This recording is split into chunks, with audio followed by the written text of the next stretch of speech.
Hi అండి, అందరికీ నమస్కారం. శ్రావణ మాసం ప్రారంభం అవ్వబోతుంది. ఈ శ్రావణ మాసంలో మరెన్నో పండుగలు వస్తాయి. మరి ఈ శ్రావణ మాసంలో ఇంటిని ఎప్పుడు శుభ్రం చేసుకోవాలి, పూజా గదిని ఎప్పుడు శుభ్రం చేయాలి అనే సందేహం చాలామందికి వస్తుంది. అసలు శ్రావణ మాసం సందర్భంగా ఇంటిని ఎప్పుడు శుభ్రం చేసుకోవాలి, ఎప్పుడు శుభ్రం చేసుకుంటే శ్రావణ లక్ష్మి ఇంటికి వస్తుంది అనే విషయాలను ఈరోజు మనం ఈ వీడియోలో వివరంగా తెలుసుకుందాం. మా వీడియో కనుక నచ్చినట్లయితే లైక్ చేసి షేర్ చేయండి. అలాగే మా ఛానల్ని సబ్స్క్రైబ్ చేసుకొని మాకు సపోర్ట్ చేయండి. శ్రావణ మాసం అనగానే ప్రతి ఇంటిలో లక్ష్మీదేవి తిరుగుతూ ఉన్నట్లుగా అనిపిస్తుంది. ఈ శ్రావణ మాసం నెల రోజులు ఉదయం సాయంత్రం ప్రతి ఇల్లు అందమైన రంగవల్లికలతో, పచ్చని మామిడి తోరణాలతో, భగవన్ నామస్మరణలతో, అమ్మవారి పూజలతో కలకలలాడుతూ ఉంటుంది. మనకు ఉన్న 12 మాసాలలో 5వది అయినటువంటి ఈ శ్రావణ మాసం ఎంతో పవిత్రతను కలిగి ఉంది. ఈ మాసం ఈ నెలలో పౌర్ణమి నాడు చంద్రుడు శ్రావణ నక్షత్రంలో సంచరించటం వలన ఈ మాసానికి శ్రావణ మాసం అని పేరు వచ్చింది.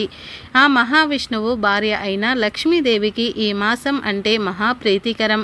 మహావిష్ణువు జన్మ నక్షత్రం శ్రావణ నక్షత్రం కావటం, అటువంటి పేరుతో ఏర్పడిన శ్రావణ మాసం మహావిష్ణువు పూజకు ఎంతో ఉత్కృష్టమైనది. ఈ మాసంలో అనేక పూజలు చేస్తారు. ఎన్నో శుభకార్యాలు, పెళ్లిళ్ళు, వ్యాపారాలు, మంచి పనులు అన్నీ కూడా ఈ నెలలో చేయడం వలన శుభ ఫలితాలు ఇస్తాయి అని అందరూ నమ్ముతారు. ఈ నెలలో అనేక వ్రతాలను చేస్తారు. ఈ మాసంలో భక్తితో ఆచరించే ప్రతి పూజకు తగిన ప్రతిఫలం ఉంటుందంటున్నారు పండితులు. శివారాధన కూడా చాలా ఫలితాలను ఇస్తుందని శాస్త్రాలు చెప్తూ ఉన్నాయి. శ్రావణ మాసం అనేది దక్షిణాయనంలో వచ్చే విశిష్టమైన మాసంలో ఒకటి. ఈ మాసం శివ పూజకు విశిష్టమైనది. ముఖ్యంగా ఆరాధనలు శివకేశవ భేదం లేకుండా పూజించడానికి విశేషమైనది. ఈ నెలలో చేసే ఏ చిన్న దైవ కార్యమైనా సరే కొన్ని వేల రెట్ల శుభ ఫలితాలను ఇస్తుందని ప్రతీది. శ్రావణ సోమవారాలు పగలంతా ఉపవాసముండి రాత్రి వేళల్లో స్వామివారికి రుద్రాభిషేకాలు, బిల్వార్చనలు చేస్తే పాపాలు తీరుతాయని శాస్త్రవచనం. అంతేకాకుండా అమ్మవారికి ఆమెను పూజించే వారికంటే ఆ పరమేశ్వరుడిని పూజించేవారంటేనే ఎక్కువ మక్కువ అని పెద్దలు చెప్తూ ఉన్నారు. ఈ శ్రావణ మాసంలో ఇంటి ఇలవేల్పు అయిన శ్రీ వెంకటేశ్వర స్వామిని పూజించడం సాంప్రదాయంగా వస్తున్నది. ప్రతి శ్రావణ శనివారం రోజున అఖండ దీపం వెలిగించి ఉపవాసముండి ఆ స్వామికి తమ భక్తిని తెలియజేశారు. అలాగే మంగళ గౌరీ వ్రతం, ఈ వ్రతాన్ని గురించి నారదుడు సావిత్రికి, శ్రీకృష్ణుడు ద్రౌపదికి తెలిపినట్లు పురాణాలు చెబుతూ ఉన్నాయి. ఈ వ్రతాన్ని కొత్తగా పెళ్ళైన వారు ఆచరించాలి. శ్రావణ మాసంలో అన్ని మంగళవారాల్లో చేసే వ్రతమే మంగళగౌరీ వ్రతం. దీన్ని శ్రావణ మంగళవార వ్రతం అని, మంగళ గౌరీ నోము అని వివిధ రకాలుగా పిలుచుకుంటూ ఉంటారు. కొత్త పెళ్లి కూతురు వివాహమైన తర్వాత వచ్చే శ్రావణ మాసంలో ఈ వ్రతాన్ని చేయటం ప్రారంభించి ఈ నెలలో వచ్చే అన్ని మంగళవారాల్లో ఈ వ్రతం క్రమం తప్పకుండా చేయాలి. 5 సంవత్సరాల పాటు మంగళగౌరీ వ్రతాన్ని ఆచరించి ఉద్యాపన చేయాలి. కొత్త పెళ్లి కూతురు ఇలా చేస్తే నిండు సుమంగలిగా ఉండడమే కాకుండా వారి కుటుంబంలో సుఖశాంతులు, అష్ట ఐశ్వర్యాలు ఉంటాయి అని పురాణాలు చెబుతూ ఉన్నాయి. ఇక ఈ మాసంలో వచ్చే వరలక్ష్మి వ్రతం గురించి ఎంతోమంది మహిళలు ఎదురు చూస్తూ ఉంటారు. శ్రావణ మాసంలో పూర్ణిమకు ముందు వచ్చే శుక్రవారం ఈ వరలక్ష్మి వ్రతం చేస్తారు. ఒకవేళ అప్పుడు వీలు కాకపోతే తర్వాత వచ్చే శ్రావణ శుక్రవారం ఏదైనా ఒక వారం ఈ వ్రతం ఆచరించవచ్చు. పూజా మండపంలోని నిండు కలశాన్ని ఏర్పాటు చేసుకొని దానికి వరలక్ష్మీదేవి ముఖ ప్రతిమను అలంకరించి పూజ చేస్తారు. ముత్తైదువులను పిలిచి తాంబూలమిస్తారు. ఈ పూజ వలన సౌభాగ్యం, సంతోషం, ధన ధాన్యాలతో వర్ధిల్లుతారు. ఈ వ్రతం స్వయంగా శివుడు పార్వతీదేవికి సూచించి సౌభాగ్యం, మాంగళ్య బలాన్ని వివరించినట్లు పురాణాలు చెబుతూ ఉన్నాయి. లక్ష్మీదేవికి శుభప్రదమైన శ్రావణ శుక్రవారం అంటే చాలా ఇష్టం అని శ్రీ సూక్తం తెలియజేస్తుంది. వీటితో పాటు నాగపంచమి, శ్రీకృష్ణ జన్మాష్టమి, మహిళలకు ఎంతో ప్రీతికరమైన రాఖీ పండుగలు ఈ శ్రావణ మాసంలోనే వస్తాయి. అలా ఈ మాసమంతా పచ్చటి మామిడి తోరణాలతో, పసుపు కుంకుమలతో, పిండి వంటలతో ప్రతి ఇల్లు కలకలలాడుతూ ఉంటుంది. ఇన్ని పండుగలు అన్నీ కలిసి ఈ మాసంలోనే వస్తాయి కాబట్టి శ్రావణ మాసం అంటే సందడే సందడి. ఎవరి శక్తిని బట్టి వారు భక్తితో మనసులో మనస్ఫూర్తిగా భగవన్నామ స్మరణ చేసుకుంటూ వీలైనన్ని పూజలు చేసుకుంటే ఆ లక్ష్మీదేవి అనుగ్రహాన్ని సులభంగా పాత్రులవుతారు. శ్రావణ మాసంలో శ్రావణ లక్ష్మి ఇంటికి రావాలంటే అసలు శ్రావణ మాసంలో ఇంటిని శుభ్రం చేయకూడదు. శ్రావణ మాసం స్టార్ట్ అవ్వకముందే ఇంటిని శుభ్రం చేసుకొని లక్ష్మీదేవి ఆగమనానికి సిద్ధంగా ఉండాలి. కాబట్టి శ్రావణ మాసం స్టార్ట్ అవ్వకముందే అంటే ఆషాఢ అమావాస్య రోజు కానీ లేదా ముందు రోజు కానీ ఇంటిని శుభ్రం చేసుకోవాలి. ఇంట్లో దుమ్ము ధూళి ఏమీ లేకుండా ఇంటంతటినీ కూడా శుభ్రం చేసుకోండి. సాలెపురుగులు లేకుండా ఇంటినంతటినీ కూడా దులిపేయండి. ఇంటిలో అల్మారాలు, బీరువాలు అన్నింటినీ కూడా నీటిగా తుడవండి. తర్వాత నీటిలో చిటికెడు పసుపు, ఉప్పు వేసి ఇంటి అంతటినీ కూడా కడిగేయండి. కడగడానికి వీలు లేని వారు శుభ్రంగా తుడవండి. అమావాస్య రోజు లేదా ముందు రోజు అయినటువంటి బుధవారం రోజు ఈ విధంగా ఇంటిని క్లీన్ చేసుకోండి. అలాగే పూజా గదిని కూడా శ్రావణ మాసానికి ముందే శుభ్రం చేసుకోవాలి. కాబట్టి పూజా గదిలో పటాలను కూడా తుడుచుకొని పూజా గదిని కూడా చక్కగా శుభ్రం చేసుకోండి. అలా శుభ్రం చేసిన తర్వాత పూజా గదిలో కొంచెం పసుపు కానీ లేదా జువ్వాది పౌడర్ కానీ చల్లండి. ఇలా ఇంటిని పూజా గదిని శుభ్రంగా నీట్గా క్లీన్ చేసుకోండి. అలాగే మీరు పూజకు వాడే సామాన్లను కూడా శుభ్రం చేసి పక్కన పెట్టుకోండి. కాబట్టి అందరూ కూడా గుర్తుపెట్టుకోండి, శ్రావణ మాసంలో ఇంటిని శుభ్రం చేయకూడదు. శ్రావణ మాసం స్టార్ట్ అవ్వకముందు అమావాస్య రోజు కానీ అమావాస్య ముందు రోజు కానీ ముందే చేసుకోవాలి. శ్రావణ మాసం వచ్చేటప్పటికి శుభ్రంగా బూజులు మొత్తం కూడా దులిపేసుకొని ఇంటిని కడిగేయాలి. శ్రావణ మాసంలో బూజులు దులపకూడదు. ఎందుకంటే కొన్ని సమయాల్లో బూజులు దులపకూడదని పెద్దలు చెప్పారు. కాబట్టి ఈ నెల మొత్తం కూడా దులపకుండా చూసుకోండి. చాలామంది ఇంటిని పూజా గదిని శుభ్రం చేస్తారు, కానీ బాత్రూమ్ను శుభ్రం చేయకుండా అలా వదిలేస్తారు. ప్రతి ఒక్కరి ఇంట్లో కూడా అటాచ్డ్ బాత్రూమ్స్ ఉంటున్నాయి. బాత్రూంలో మాత్రం శ్రావణ మాసం స్టార్ట్ అయ్యే ముందు శుభ్రం చేయాలి. మీకు అటాచ్ బాత్రూమ్స్ ఉన్నా లేక ఇంటి బయట బాత్రూమ్స్ ఉన్నా ఆ బాత్రూమ్ శ్రావణ మాసం స్టార్ట్ అయ్యే ముందు ఒకసారి క్లీన్ చేసుకోవాలి. అలాగే శ్రావణ మాసంలో సోమవారాల్లో లేదా గురువారాలలో కూడా బాత్రూమ్లు క్లీన్ చేసుకోవాలి. అలా బాత్రూమ్లను ఎప్పుడు క్లీన్ చేసుకున్నా సరే అలా క్లీన్ చేసుకున్న తర్వాత తలారా స్నానం చేయండి. అంటే మీరు బాత్రూమ్లను క్లీన్ చేస్తే తల స్నానం చేసుకోండి. ఒకవేళ పని వాళ్ళు క్లీన్ చేసినా సరే వారితో కూడా సోమవారం లేదా గురువారం రోజు శుభ్రం చేయించుకోండి. కనుక అమావాస్య లేదా ముందు రోజు చేసుకుంటే సరిపోతుంది. శ్రావణ మాసం స్టార్ట్ అవ్వకముందే ఇంటిని శుభ్రం చేసుకోవాలి. శ్రావణ మాసంలో ఇంటిని శుభ్రం చేయకూడదు. అంటే బూజులు దులపకూడదు, తడిగుడ్డ వేయకూడదు. చీపురుతో మాత్రమే ఇంటిని తుడుచుకోవాలి. ఒకవేళ ఇల్లు కొంచెం మురికి అయితే తడిగుడ్డ వేసుకోవచ్చు, కానీ బూజులు మాత్రం అసలు దులపకూడదు. ఏవైనా అశుభాలు ఇంట్లో జరిగితే అప్పుడు కూడా ఇంటిని కడుక్కోవచ్చు. ఇలా శ్రావణ మాసం మొదలు కాకముందే ఇంటిని శుభ్రం చేసుకుంటే శ్రావణ లక్ష్మి మీ ఇంట్లో అడుగుపెట్టి మీరు చేసే పూజలను అందుకుంటుంది, అష్ట ఐశ్వర్యాలను కలుగజేస్తుంది. ఈ శ్రావణ మాసంలో ఆడవారు ఉదయం సాయంత్రం ఇంటిలో దీపారాధన చేస్తారు. అలా దీపారాధన చేసేటప్పుడు ఈ తప్పులు చేస్తే మీకు ఫలితం దక్కదు. లక్ష్మీదేవి ఇల్లు వదిలి వెళ్ళిపోతుంది. ఆడవారు ఈ శ్రావణ మాసంలోనే ఎక్కువగా పూజలు వ్రతాలు చేస్తారు.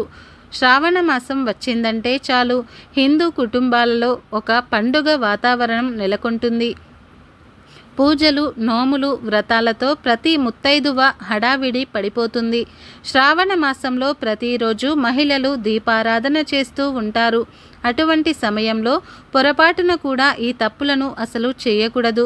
మరి అవి ఏమిటో ఇప్పుడు మనం ఈ వీడియోలో తెలుసుకుందాం. ఇంట్లో ఆనందము శాంతి లభించాలంటే దీపాలు వెలిగించాలని పండితులు చెబుతున్నారు. దీపాలు వెలిగించడం వల్ల ఎన్ని లాభాలు అయితే కలుగుతాయో, దీపాలు వెలిగించినప్పుడు ఏవైనా తప్పులు చేస్తే వాటి వల్ల మనం చాలా నష్టాలను కూడా ఎదుర్కొంటాం. దీపం వెలిగించే సమయంలో ఎట్టి పరిస్థితుల్లోనూ కూడా కొన్ని తప్పులు చేయకూడదని చెబుతూ ఉన్నారు పండితులు. దీపం వెలిగించే ముందు ఆ కుందులు లేదా ప్రమిదలు శుభ్రంగా ఉన్నాయో లేదో చూడాలి. శుభ్రంగా లేని కుందులలో దీపారాధన చేయకూడదు. అలా చేస్తే మహాపాపం. ఇంట్లోనే కాదు, గుడిలో కూడా మీరు దీపారాధన చేసినప్పుడు ఆ ప్రమిద సరిగ్గా ఉందో లేదో చూడాలి. విరిగిపోయిన ప్రమిదలు లేదా పాడైపోయిన ప్రమిదలలో దీపం పెట్టడం వల్ల మీరు లక్ష్మీదేవి అనుగ్రహాన్ని కోల్పోతారు. శుభ్రంగా లేని ప్రమిదలో దీపారాధన చేస్తే మీ ఇంట్లో నెగిటివ్ ఎనర్జీ పెరిగిపోతుంది, మీకు దరిద్రం పడుతుంది. ఇంకా చాలామంది దీపారాధన చేసేటప్పుడు మాట్లాడుతూ దీపారాధన చేస్తారు. దేవుని ముందు దీపం వెలిగించినప్పుడు మీ మనసులో దైవనామస్మరణ చేస్తూ ఉండాలి, కానీ ఒకరితో మాట్లాడుకుంటూ దీపాలను వెలిగించకూడదు. ప్రమిదలు లేదా కుందీలో ముందుగా వత్తి వేసి నూనె పోసి దీపం వెలిగించకూడదు. కుందీలో ముందు నూనె పోసి వత్తి వేయాలి. ఆ తర్వాత అగరబత్తితో దీపం వెలిగించాలి లేదా ఏకహారతి సహాయంతో దీపం వెలిగించాలి. కింద కుందుల కింద ఆకు కానీ ప్లేట్ కానీ ముగ్గు కానీ వేయాలి. ముగ్గు వేసిన దానిపై ఆకు వేసి దీపం వెలిగించుకోవాలి లేదా ముగ్గుపై ప్లేటు పెట్టి దానిలో దీపం పెట్టి దీపం వెలిగించుకోవాలి. మీరు వస్త్రం వేసిన పేపర్ వేసిన వాటిపై ఆకు కానీ ప్లేట్ కానీ పెట్టి ప్రమిదలను వాటిపై పెట్టి దీపం వెలిగించాలి. దీపాన్ని వెలిగించడానికి ఆవు నెయ్యి లేదా ఆవాల నూనె, నువ్వుల నూనెను వాడాలి. ఇంకా వత్తుల విషయంలో కూడా కొన్ని నియమాలు పాటించాలి. దేవుడి ముందు దీపం వెలిగించేటప్పుడు ఏకవత్తితో కాకుండా 2 వత్తులను కలిగి ఒక వత్తిగా చేసి ప్రమిదలో వేసి దీపం వెలిగించాలి. దీపం కనీసం అరగంట సేపైనా సరే వెలిగేలాగా చూసుకోవాలి. మధ్యలో దీపం కొండెక్కితే శివనామస్మరణ చేసుకుంటూ మళ్ళీ దీపం వెలిగించుకోవచ్చు. అయితే దీపం కొండెక్కిన తర్వాత వత్తి మిగిలిపోతుంది కదా అని మరుసటి రోజు అదే వత్తితో దీపం వెలిగించకండి. వత్తిని మార్చండి. సాయంత్రం పూట అదే వత్తితో దీపం వెలిగించవచ్చు, కానీ మరుసటి రోజున మాత్రం అదే వత్తితో దీపం వెలిగించకుండా కొత్త వత్తులతో దీపం వెలిగించుకోవాలి. ఒక వత్తితో మరొక వత్తిని కలిపేటప్పుడు చేతికి కొంచెం నూనెను కానీ నెయ్యిని కానీ రాసి వత్తిని తయారు చేసుకోవాలి.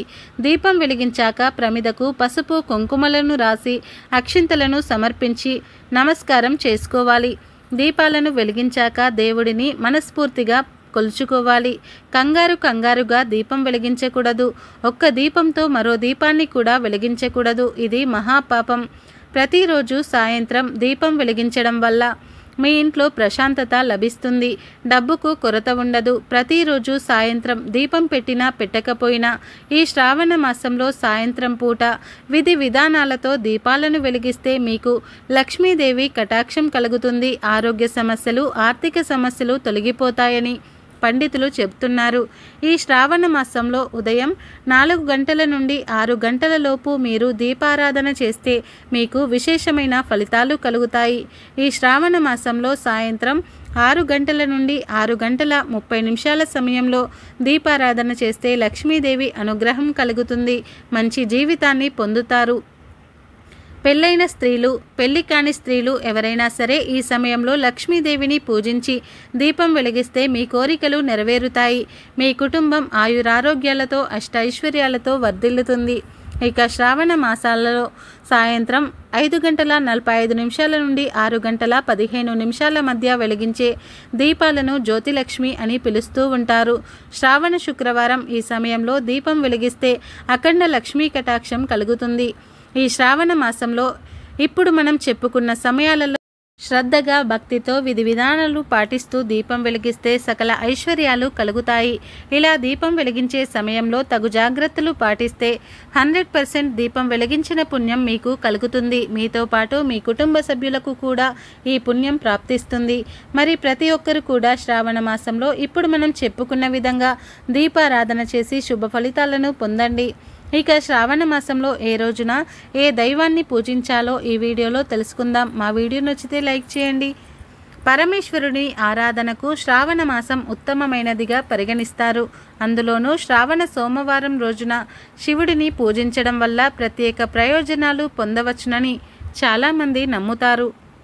ఈ నేపథ్యంలో తెలుగు రాష్ట్రాలలో ఆగస్టు 5వ తేదీ నుండి శ్రావణ మాసం ప్రారంభమవుతుంది. ఇదే మాసంలో వచ్చే శ్రావణ శుక్రవారం ఎంతో ప్రాముఖ్యతకుంది. శ్రావణ మంగళవారాలు మంగళ గౌరీ వ్రతాన్ని ఆచరిస్తారు. శ్రావణ మాసంలో బుధవారాలు శ్రీ మహావిష్ణువుని పూజించడం విశేషం. శ్రావణ బుధవారాలు పాండురంగ విఠలుడును ప్రత్యేకంగా పూజిస్తారు. శ్రావణ బుధవారాలు ఎవరైతే విష్ణు సహస్రనామం వంటివి పారాయణం చేస్తారో వారికి విష్ణుమూర్తి అనుగ్రహం కలుగుతుంది. శ్రావణ మాసంలో ప్రతి బుధవారము గురువారము రోజున బుధుడిని గురుడిని ప్రత్యేకంగా పూజిస్తారు. ఈ వ్రతాన్ని 7 సంవత్సరాల పాటు ఆచరిస్తారు. సంపద, తెలివితేటలు, విద్య పెరగాలని కోరుకునేవారు ఈ వ్రతాన్ని ఆచరిస్తారు. బుధుడు గురుడి ఆరాధన అనేక ఇళ్లలో సాంప్రదాయబద్ధంగా జరుగుతుంది. శ్రావణ శుక్రవారం వరలక్ష్మి వ్రతాన్ని ఆచరించాలి. మన పురాణాల ప్రకారం అష్టలక్ష్ములు ఉన్నారు. అష్టలక్ష్మిలలో ఒకరైన వరలక్ష్మిని పూజిస్తే అష్టలక్ష్ములను పూజించినట్లే అని శాస్త్రాలు తెలియజేశాయి. జ్యోతిష్య శాస్త్రం ప్రకారం మానవుల జీవితంలో దుఃఖాలు, కష్టాలు, ఇబ్బందికరమైన పరిస్థితులు ఏర్పడితే ఆ పరిస్థితి నుంచి బయటకు రావడానికి వరలక్ష్మి వ్రతాన్ని మించిన వ్రతం లేదని చిలకమర్తి తెలిపారు. స్కంద పురాణం ప్రకారం ఒకానొక సమయంలో పార్వతీదేవిని శివుని ఒక ప్రశ్న అడిగింది. లోకాల్లో స్త్రీలు సకల ఐశ్వర్యాలతో పుత్ర పౌత్రాదులను పొందేటటువంటి వీలున్న ఏదైనా వ్రతాన్ని సూచించాలని పార్వతీదేవి అడగగా పరమేశ్వరుడు వరలక్ష్మి వ్రతం గురించి స్కంద పురాణంలో చెప్పారు. ఈ వరలక్ష్మి వ్రతాన్ని శ్రావణ పౌర్ణమికి ముందు వచ్చే శుక్రవారం ఆచరించడం ఉత్తమం. చారుమతి దేవి కథ ప్రకారం ఒకనాడు లక్ష్మీదేవి చారుమతికి కలలో కనపడి శ్రావణ పౌర్ణమికి ముందు వచ్చే శుక్రవారం ఆరాధిస్తే కోరిన వరాలు ఇస్తానని చెప్పింది. ఇలా శ్రావణ పౌర్ణమికి ముందు వచ్చే శుక్రవారం వరలక్ష్మీదేవిని ఆరాధించడం వలన చారుమతి దేవి సమస్త సిరి సంపదలు అందుకోవటం వలన వరలక్ష్మి వ్రతాన్ని శ్రావణ పౌర్ణమికి ముందు వచ్చే శుక్రవారం చేయడం ఆచారంగా వస్తుంది. శ్రావణ మాసంలోని ప్రతి శనివారం నాడు అశ్వత్థ పూజలు చేస్తారు. అదేవిధంగా శ్రీ మహావిష్ణువుకు ప్రతిరూపంగా పరిగణించి రావి చెట్టును కూడా పూజిస్తారు. అదేవిధంగా శ్రావణ మాసంలోని అన్ని శనివారాల్లో స్తంభం లేదా గోడలపై నరసింహ స్వామివారి అవతారాన్ని ఉంచి పూజిస్తారు. ప్రహ్లాదుని కోసం దేవుడు నరసింహ అవతారం ఎత్తారు. ఆ సమయంలో ఆయన స్తంభం నుంచి ప్రత్యక్షమయ్యాడు. దీనికి ప్రతీకగా స్తంభం లేదా గోడపై స్వామివారి చిత్రాన్ని పూజిస్తారు. శ్రావణ మాసంలో తొలి ఆదివారం రోజున మహిళలు ఆదిత్య రానుబాయి వ్రతాన్ని ఆచరిస్తారు. ఈ సమయంలో సూర్యుడికి ప్రత్యేక పూజలు నిర్వహిస్తారు. ఈ పవిత్రమైన రోజున ఉపవాస దీక్షను ఆచరిస్తారు. హిందూ మత విశ్వాసాల ప్రకారం ఆదివారం నాడు సూర్య భగవానుడికి అంకితం చేయబడింది. అందుకే ఆదివారం రోజున సూర్యదేవుణ్ణి ఆరాధించడం వల్ల ఖచ్చితంగా శుభ ఫలితాలు వస్తాయని చాలామంది నమ్ముతూ ఉంటారు. శ్రావణ మాసంలో పంచమి తిథి నాడు నాగపంచమిగా పరిగణిస్తారు. ఈ పవిత్రమైన రోజున నాగదేవతలకు ప్రత్యేక పూజలు చేస్తారు. తెలుగు రాష్ట్రాల్లో నాగపంచమి రోజున పుట్టలోని పాములకు పండ్లు, పాలు నైవేద్యంగా సమర్పిస్తారు. ఇలా చేయడం వల్ల కాలసర్ప దోషాలు తొలగిపోతాయని చాలామంది నమ్ముతూ ఉన్నారు. శ్రావణ మాసంలో వచ్చే పౌర్ణమిని శ్రావణ పౌర్ణమి అని, రాఖీ పౌర్ణమి లేదా కొబ్బరి పౌర్ణమిగా పరిగణిస్తారు. ఈ సమయంలో సోదరులకు సోదరీమణులంతా రాఖీ కట్టి పండుగను జరుపుకుంటారు. మహారాష్ట్రలో నార్లీ పూర్ణిమ పేరిట కొబ్బరికాయలను సాగరానికి సమర్పిస్తారు. మరోవైపు శ్రావణ మాసంలో అష్టమి రోజున రోహిణి నక్షత్ర వేళ శ్రీకృష్ణుడు జన్మించాడని నమ్ముతారు. ఫ్రెండ్స్, ఈ వీడియో నచ్చితే లైక్ చేయండి, షేర్ చేయండి. అలాగే మా ఛానల్ని ఫస్ట్ టైం కనుక చూస్తున్నట్లయితే ఇప్పుడే సబ్స్క్రైబ్ చేసుకొని పక్కనే ఉన్న గంట సింబల్ని యాక్టివేట్ చేసుకోండి. అప్పుడే మేము పెట్టే ప్రతి వీడియో మీకు నోటిఫికేషన్గా వస్తాయి. అలాగే ఈ వీడియో నచ్చితే కామెంట్ బాక్స్లో ఓం లక్ష్మీదేవియే నమః అనే చిన్న కామెంట్ అయితే చేయండి. ఈ వీడియో పూర్తిగా చూసినందుకు ధన్యవాదాలు.